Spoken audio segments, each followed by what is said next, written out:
Captain David Chen had been posted to Nexus Prime for 8 months, and in all that time, the most violent thing he'd witnessed was a heated argument between Centauri traders over shipping contracts.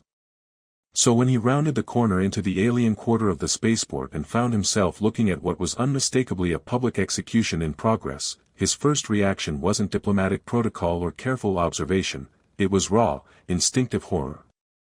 The condemned was strapped to a mechanical device that looked like it had been designed by someone with detailed knowledge of anatomy and a complete absence of mercy. 4 articulated arms extended from a central platform, each one gripping a limb, while the victim, a tall, proud-looking alien woman with pointed ears and golden skin, stared ahead with the kind of dignity that made David's chest tighten with unexpected emotion. Citizens of the Trade Concourse, a Valerian official was announcing in heavily accented standard, witnessed the execution of Lydia-Vel, formerly of the 3rd Battle Squadron, condemned for treason against the Valerian Republic and the betrayal of military secrets to enemy forces. David had read about Valerian justice in his briefing materials, but reading about cultural differences in execution methods was very different from watching a sentient being about to be torn apart by machinery. The woman, Lydia-Vel, showed no signs of fear, though David could see the tension in her shoulders and the way her hands had clenched into fists despite the restraints. The sentence is death by quartering, the official continued, to be carried out immediately in accordance with military tribunal judgment. The mechanical arms began to move with hydraulic precision, taking up slack in the restraints, preparing to apply the kind of force that would separate joints and tear muscle. David felt his military training kick in, 8 years as a Marine before his transfer to diplomatic service, and suddenly he was moving without conscious thought. "Stop," he shouted, pushing through the crowd of onlookers with the authority that came from years of command experience. "I invoke diplomatic review under Article 7 of the Galactic Trade Accords." The mechanical arms paused in their deadly work, and every eye in the crowd turned toward David. The Valerian official looked confused and annoyed, while Lydia-Vel turned her head to stare at the human who had just interrupted her execution with what appeared to be bureaucratic procedure. "Who dares interfere with Valerian justice?" the official demanded. "Captain David Chen, Human Diplomatic Corps, Station Chief for Nexus Prime." David pulled out his credentials with movements that were steady despite the adrenaline coursing through his system. "I'm formally requesting review of this execution under interspecies legal cooperation treaties. This is internal Valerian military justice. You have no jurisdiction here." "I have jurisdiction anywhere a member species of the Galactic Trade Accords carries out capital punishment in a public space under shared territorial authority." David was making up about half of what he was saying, but he delivered it with the kind of confidence that made people hesitate to challenge him. "The Trade Concourse falls under joint administrative oversight, which gives me the right to request formal review of any legal proceedings that might affect interspecies relations."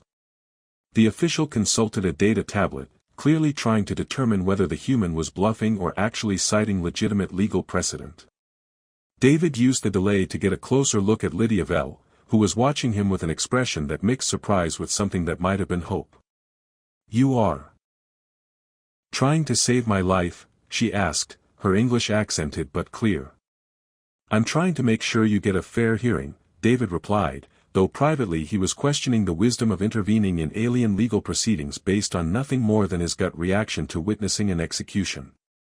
"The human speaks truth regarding shared territorial authority," another voice interjected.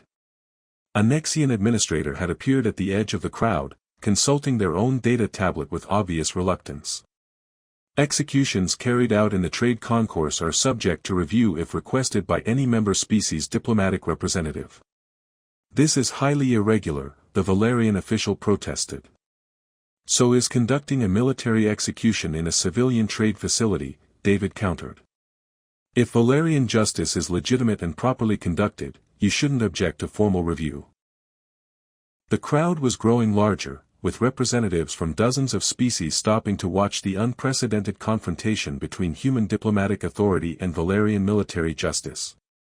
David could see security forces from multiple species converging on their location, which meant this incident was about to become an official diplomatic situation whether he wanted it to or not. "Very well," the official said with obvious displeasure. The execution is suspended pending formal review. But the condemned remains in custody, and this interruption will be noted in our diplomatic communications with the Human Republic.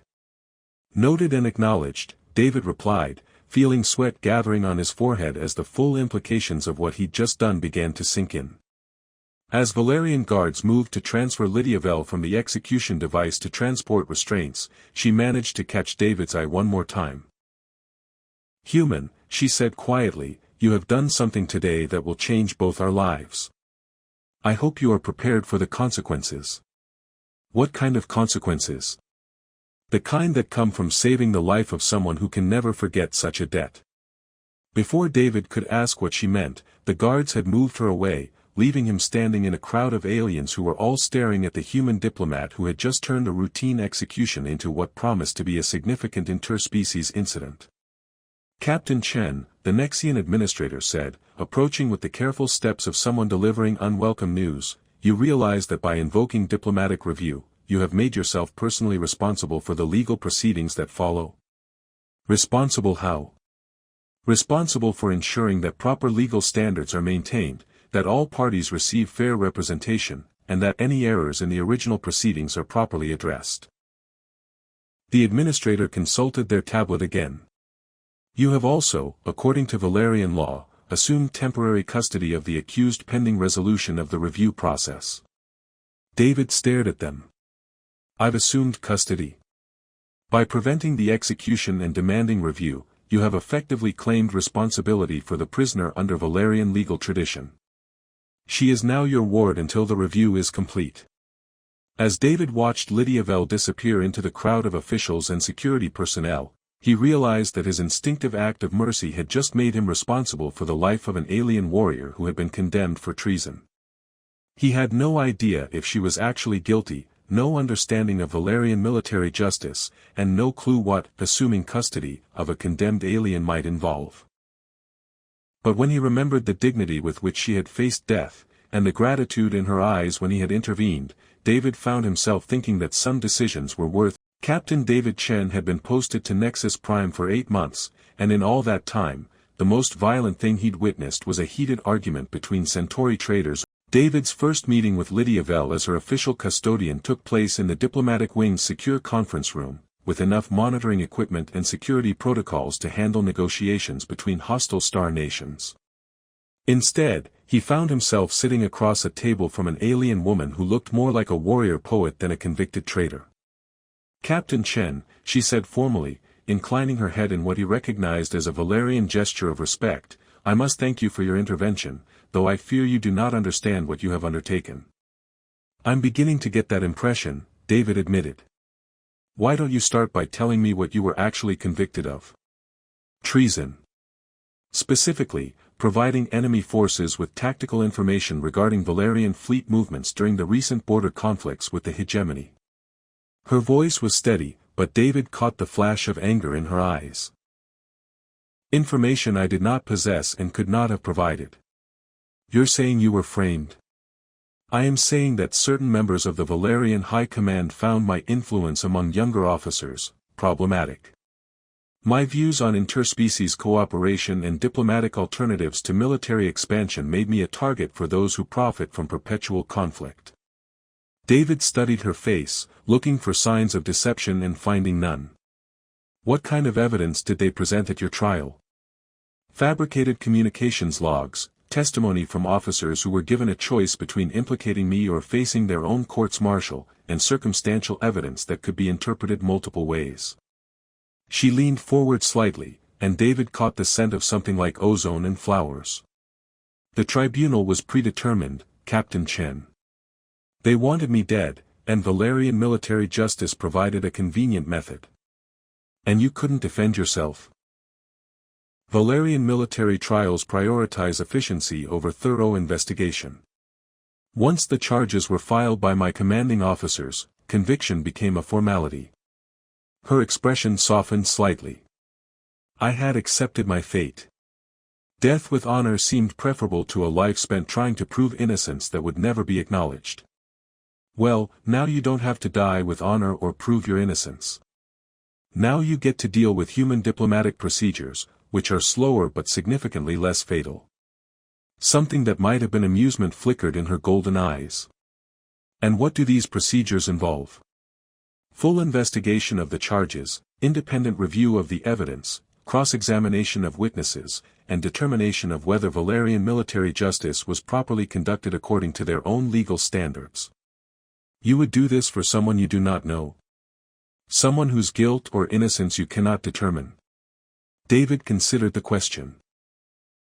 I would do it for anyone facing execution without proper due process.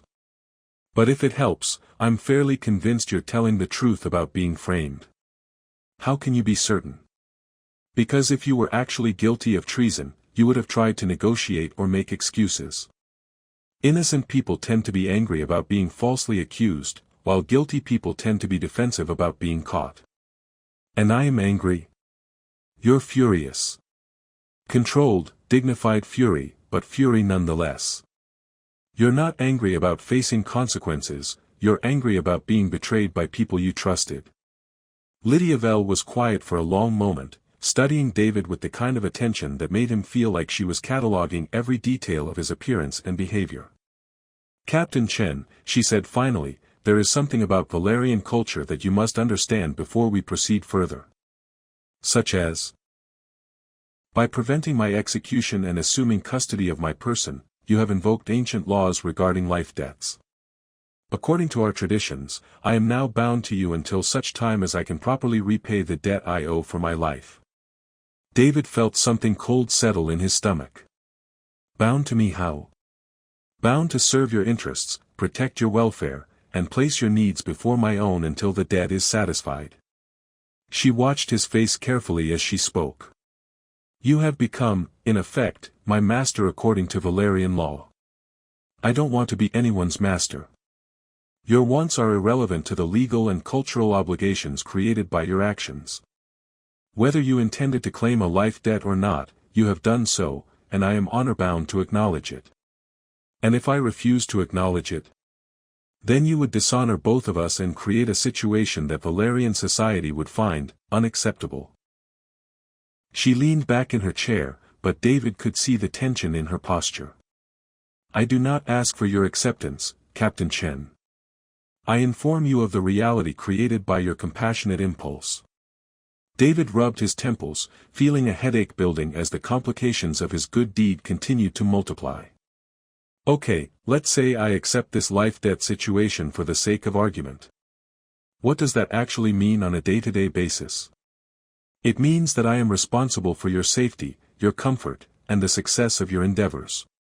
It means that your enemies become my enemies, your goals become my priorities, and your well-being becomes more important to me than my own. That sounds less like debt repayment and more like. David paused, trying to find the right word. Slavery. I was going to say marriage, but slavery is probably more accurate. It is neither. Lydia-Vel's voice carried a note of steel that reminded David she was a warrior regardless of her current legal status. It is an honorable bond between individuals that recognizes the absolute value of preserving life. You gave me the most precious gift one being can offer another, the chance to continue existing. Such a gift cannot be repaid with mere gratitude or simple service. So what can it be repaid with? Devotion. Loyalty. The commitment of my skills, my knowledge, and my life to ensuring that your own life is enriched by my presence rather than burdened by obligation. David stared at her, trying to process what she was describing. Lydia-Vel, are you telling me that by saving your life, I've accidentally bound you to me permanently? I am telling you that you have given me the opportunity to serve someone worthy of such service. Whether that bond becomes permanent depends on whether you prove deserving of the devotion I am prepared to offer. And if I prove unworthy? Then the debt will be satisfied through other means, and I will seek honorable death in service to a cause more worthy of my sacrifice. She met his eyes directly. But I do not believe that will be necessary. A man who risks diplomatic incident to save a stranger's life is unlikely to prove unworthy of loyalty. David felt the weight of her words settling around him like a mantle he hadn't asked for but couldn't remove. Lydia-Vel, I saved your life because it was the right thing to do, not because I wanted to own another person. I know. That is precisely why you are worthy of the bond you have created. She smiled, and the expression transformed her entire face. Do not fear this obligation, Captain Chen. I do not seek to burden you with unwanted responsibility. I seek to enrich your life with freely given devotion. Freely given devotion that you're culturally obligated to provide. Freely given devotion that I choose to embrace because you have proven yourself worthy of it. She leaned forward again, and David found himself caught by the intensity in her golden eyes. The debt may be cultural obligation, Captain Chen, but the feelings that drive it are entirely personal. As David sat in a secure conference room, looking at an alien warrior who was offering him a level of loyalty and devotion he'd never experienced, he realized that his simple act of heroism had created complications far beyond diplomatic protocol and legal procedure. He had saved Lydia-Vel's life, and now she was prepared to dedicate her own life to him in return. The question was whether he was ready to accept such an overwhelming gift, and whether he could prove worthy of the trust she was placing in him. Looking into those remarkable eyes, David found himself hoping that he could. 3 weeks into the diplomatic review process, David was beginning to understand why Lydia-Vel had accepted her death sentence with such dignity. Valerian military bureaucracy made human red tape look like a model of efficiency, and every piece of evidence they requested seemed to require 17 forms and approval from committees that met twice per month. The testimony logs from the original tribunal have been temporarily misfiled, David reported during their morning briefing session. The witness statements are sealed pending security review, and the communications evidence is classified at levels that apparently don't exist in standard Valerian military protocol. They are making the investigation as difficult as possible, Lydia-Vel observed with the kind of calm that David was learning meant she was furious. They hope to delay until diplomatic pressure forces you to abandon the review process. Not happening. Though I have to admit, having you as research assistants is making this a lot easier than it would have been on my own. Lydia-Vel looked up from the data tablet she'd been using to cross-reference Valerian military regulations, and David caught that flash of something warm and personal that had been appearing more frequently in her expressions over the past weeks. It is my honor to assist you, Captain Chen. David. We've been working together for 3 weeks, you can use my first name. David, she repeated, testing the name. It suits you better than your rank designation. How so? It suggests strength without unnecessary formality. Reliability without rigid adherence to protocol. She set down her tablet and looked at him directly. It sounds like the name of someone who would risk his career to save a stranger's life.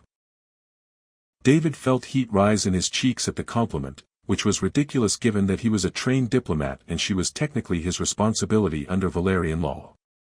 But over the past weeks, their working relationship had evolved into something that felt more like partnership than obligation, and he was finding it increasingly difficult to remember that Lydia-Vel's presence in his life was the result of legal technicality rather than personal choice. Speaking of which, David said, pulling up another file on his tablet, I've been thinking about the timing of your arrest. It came just 3 days after you submitted that proposal for joint human-Valerian training exercises. The proposal was rejected by the High Command within hours of submission. Right. But not before it was circulated to every senior officer in your chain of command. David highlighted a section of the timeline they'd been constructing. Which means everyone who later testified against you had access to your ideas about interspecies military cooperation. You believe the proposal itself was the trigger for the conspiracy against me? I believe your proposal demonstrated exactly the kind of thinking that threatened people who profit from interspecies conflict. David leaned back in his chair, processing the implications. The question is whether we can prove it. Proving it may be less important than surviving it, Lydia-Vel said quietly, her attention shifting to something David couldn't see. We are being watched. Watched how? 3 Valerian operatives have taken positions around this building in the past hour.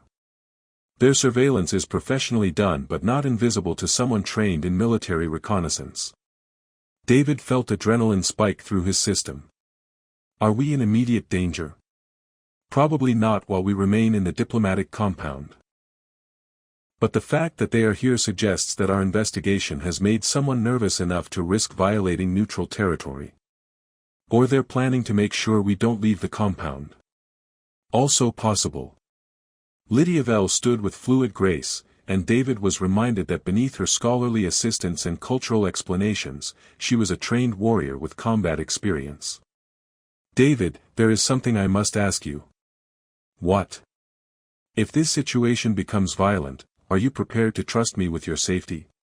Of course I trust you. You've been working to clear your own name for 3 weeks, and you're bound by this life debt thing to protect me anyway. The life debt is cultural obligation. What I am asking about goes beyond obligation. She moved closer, and David found himself looking up at her with awareness that had nothing to do with diplomatic protocol. I am asking if you trust me enough to let me do whatever becomes necessary to keep you alive. Lydia-Vel, are you talking about killing people? I am talking about protecting the man who saved my life, regardless of what that protection requires. Her golden eyes were steady on his face. I am asking if you can accept that level of devotion from someone whose entire existence you preserved through an act of courage. David looked at her, really looked at her, taking in the intelligence in her expression, the strength in her bearing, and the fierce protectiveness that had been growing more obvious over their weeks together. She had transformed from a condemned prisoner into his research partner into something approaching a guardian angel with warrior training. Lydia-Vel, he said carefully, I need to ask you something, and I want an honest answer. Always. Is this life debt obligation, or is there something else happening between us? She was quiet for a long moment, studying his face with the kind of attention that suggested his answer mattered more than diplomatic protocol or cultural obligations. The life debt is real, David Chen. It binds me to serve your interests and protect your welfare regardless of my personal feelings. She reached out and touched his hand with fingers that were warm despite their alien nature. But what I feel when I look at you, what drives me to want to shield you from harm, what makes your approval more precious to me than my own honor, that has nothing to do with cultural obligation. And what do you feel? I feel that you are the most honorable man I have encountered in any species. I feel that your courage and compassion deserve the kind of loyalty that most beings never experience. And I feel that serving you has become not a duty but a privilege that I would choose even if no debt existed between us. David felt something shift in his chest, a warmth that had nothing to do with the diplomatic compound's environmental controls. Lydia-Vel. I know it is inappropriate. I know that cultural differences and legal complications make any personal relationship between us problematic. But you asked for honesty, and honesty requires me to acknowledge that my devotion to you extends far beyond the requirements of honor or law. Before David could respond, his communication system chimed with an incoming message marked as urgent priority. The text was brief and contained information that made his blood run cold. What is it? Lydia-Vel asked, apparently reading the change in his expression. 3 of the witnesses who testified against you have died in the past 48 hours. Classified as accidents or suicides. They are eliminating anyone who could expose the conspiracy. Which means we're probably next on the list. Lydia-Vel moved to the window, her trained eyes scanning the area outside the diplomatic compound. The surveillance team has increased to 6 operatives. They are no longer simply watching, David. They are preparing to act. Can you get us out of here safely? I can get you out of here safely. The question is whether you are willing to let me do whatever that requires. David looked at the woman who had offered him her life, her loyalty, and her love, and realized that trust wasn't something he had to think about, it was something he had already given completely. Do it, he said simply. Get us both out of here alive. Both of us. Both of us. Whatever debt you think you owe me, Lydia-Vel, it's nothing compared to what I owe you for making my life worth living. The smile that lit up her face was worth every diplomatic complication their relationship would create. 6 months later, David stood on the observation deck of the human diplomatic transport, New Geneva, watching Lydia-Vel conduct a training session with the ship's security team. She moved with the fluid grace he'd come to love, demonstrating Valerian combat techniques to human personnel while explaining the cultural context that made such knowledge valuable for interspecies negotiations. "She's remarkable," Ambassador Torres observed, joining David at the railing. "The report she filed on the Valerian conspiracy has completely changed how we approach military intelligence in that sector." "She's also completely vindicated," David replied with satisfaction. "The evidence we uncovered didn't just prove her innocence, it exposed corruption that went all the way to the top of Valerian high command. And earned you both a considerable number of enemies among traditionalist factions. Worth it." David watched Lydia-Vel effortlessly disarm a human security officer twice her size while explaining the philosophy behind Valerian martial arts. She was right about everything: the conspiracy, the corruption, the need for interspecies cooperation. All she needed was someone willing to give her a chance to prove it. "And now she's your permanent security chief and cultural liaison. Now she's my partner in every sense of the word." Torres smiled. "I heard about the formal bonding ceremony last month. Congratulations, by the way. First official human-Valerian marriage in diplomatic history." "Thank you." David felt warmth spread through his chest as he remembered the ceremony that had formalized what they both already knew, that their connection had transcended cultural obligation to become genuine love and partnership. "Though technically, we were already bonded according to Valerian law from the moment I prevented her execution." "And according to human law?" "According to human law, I married the most remarkable woman in the galaxy and somehow convinced her to spend her life putting up with my diplomatic complications. From what I've observed, she seems to enjoy the diplomatic complications. She's certainly made your negotiation success rate impressive."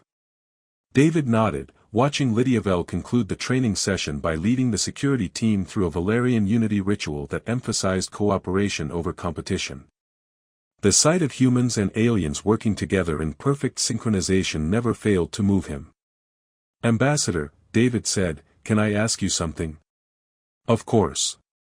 Do you think I did the right thing? 6 months ago, when I intervened in that execution?"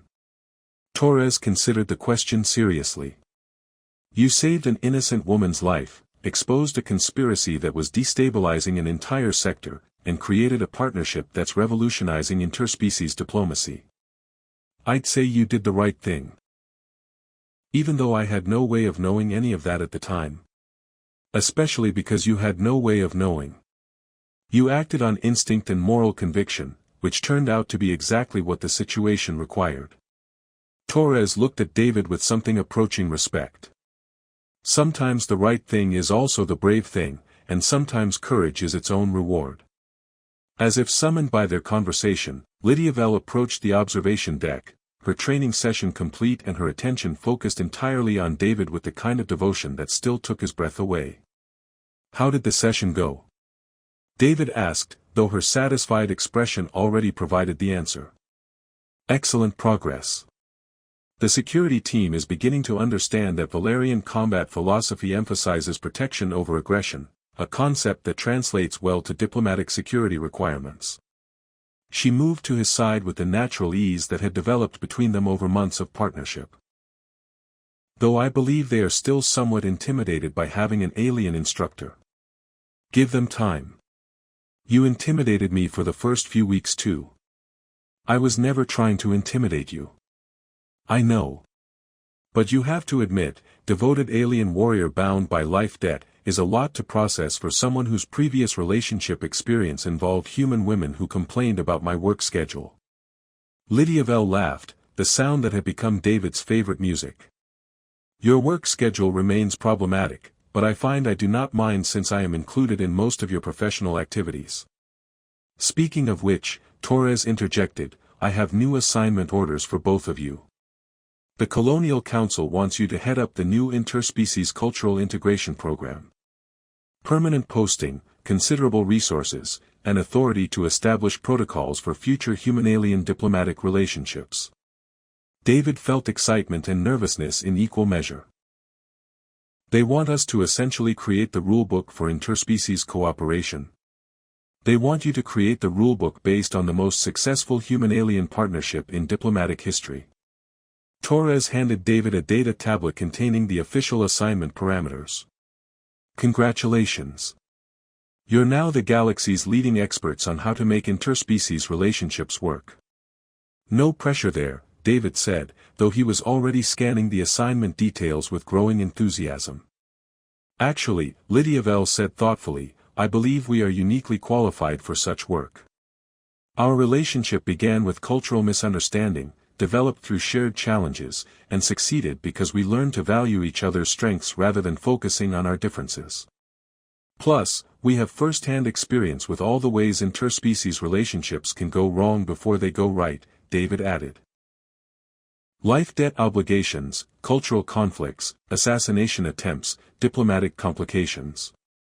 And we learned that none of those obstacles matter when two people are committed to understanding and protecting each other, Lydia-Vel finished. Torres nodded. Which is exactly why the Council believes you can help other species navigate similar challenges. Your partnership proves that cooperation is possible even when the cultural barriers seem insurmountable. As they stood together on the observation deck, looking out at the stars that held countless worlds and species they would be working to connect, David reflected on the chain of events that had brought them to this moment. A moment of moral clarity during a brutal execution had led to legal complications, which had led to investigation and danger, which had led to trust and partnership, which had led to love and marriage, which was now leading to a career dedicated to helping others find the same connection they had discovered. Any regrets? Lydia-Vel asked softly, her telepathic sensitivity apparently extending to reading his emotional state. About which part? About intervening in my execution. About accepting the life debt bond. About choosing to build a life with an alien warrior whose cultural obligations came with considerable complications. David looked at her, his partner, his wife, his closest friend, and the bravest person he'd ever met, and felt the same surge of rightness he'd experienced when he'd first seen her facing death with dignity. Lydia-Vel, he said, taking her hand in his, stopping that execution was the best decision I've ever made. Not because it saved your life, though I'm grateful it did. Not because it led to exposing corruption, though that was important. But because it gave me the chance to discover what it means to be truly loved and valued by someone whose devotion makes me want to be worthy of it every single day. And the cultural complications?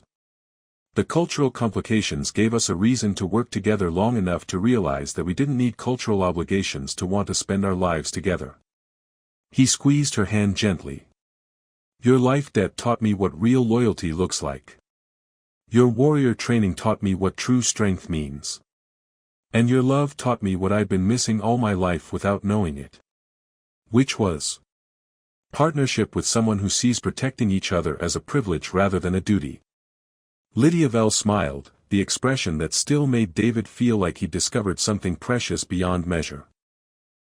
Then I believe we are ready to help others discover the same gift.